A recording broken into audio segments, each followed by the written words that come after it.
भाईजान ये घर देखे कितना खूबसूरत लग रहा है ना। माशाल्लाह। ऊपर वाले ने चाहा तो हम भी अपनी बेगम के साथ ऐसी आलीशान घर में रहेंगे। तो बुला लो अपनी बेगम को। अरे भाईजान, क्योंकि अब से ये जमीन वक्फ की प्रॉपर्टी है। ओ मियाँ, ये मेरे बाप दादाओं की भूमि है जिसके ऊपर खून पसीने की कमाई से बनाया हुआ मेरा घर है। नहीं था, क्योंकि अब से ये वक्फ बोर्ड का है। कौन सा बोर्ड?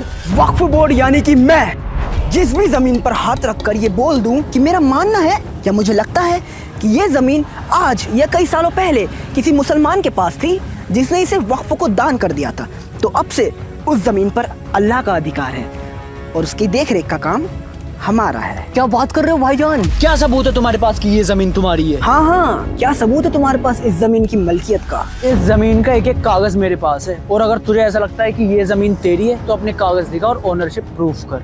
हम अम्मियाँ इन्हें बताइए ना कि कागज तो हम ज्यादा दिखाते नहीं हैं, क्योंकि वक्फ एक्ट के सेक्शन 40 के तहत आपको ही अपनी जमीन की मलकियत का सबूत देना होगा, जो कि अगर आप नहीं दे पाए तो हमारा फैसला आखिरी होगा और आपको अपना ये घर खाली करना पड़ेगा। अबे होता कौन है तू फैसला सुनाने वाला? अब तू मुझे बताएगा कि ये घर मेरा है किसी और का है? तुझे तो मैं कोर्ट में देख लूंगा। नहीं देख पाओगे।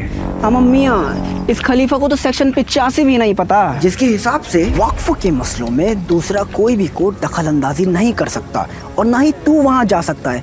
और अगर मेरे फैसले से कोई भी दिक्कत है तो अपने कागज दिखाने हमारे ही वक्फ ट्रिब्यूनल में आ जाना।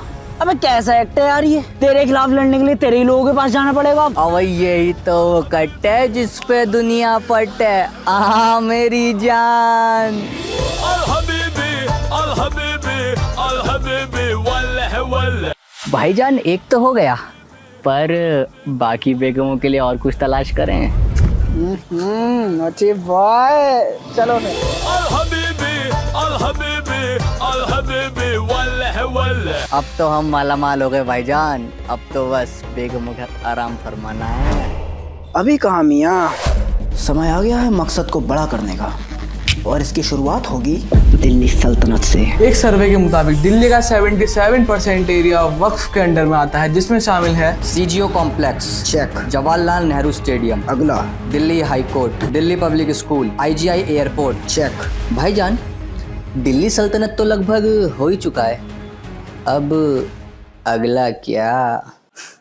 तेना इंडिया मंगलवार गिरो।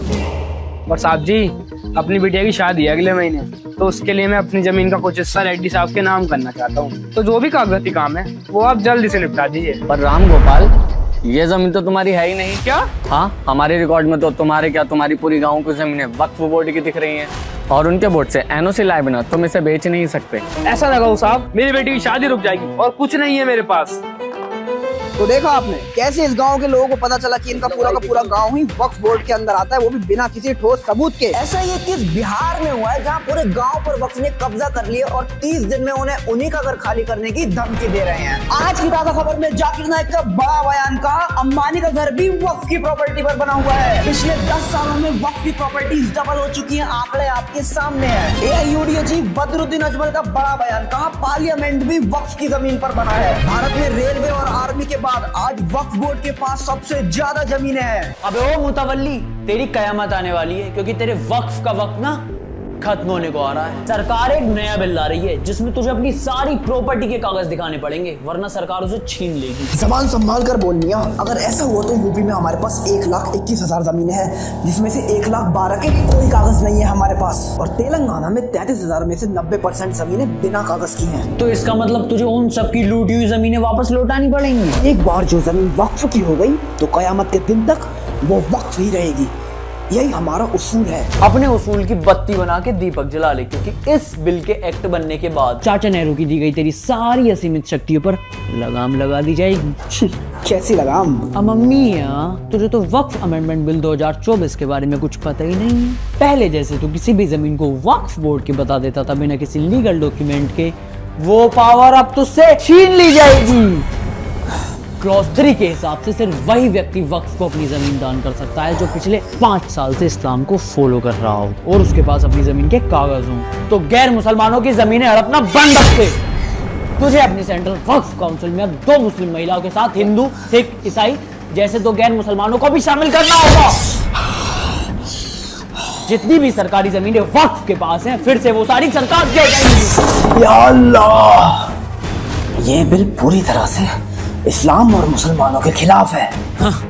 तेरे वक्फ ट्रिब्यूनल में जो 40,000 से ज्यादा पेंडिंग केसेस पड़े हैं ना, उसमें से 10,000 तो खुद मुसलमानों ने किए हैं, जिनकी जमीन तूने हड़प रखी है। और जितनी पावर हिंदुस्तान में वक्फ के पास है उतनी पावर किसी इस्लामिक कंट्री में वक्फ के पास नहीं है। ये बिल एक्ट बन जाए, ऐसा हो नहीं सकता, मैं ऐसा होने नहीं दूंगा।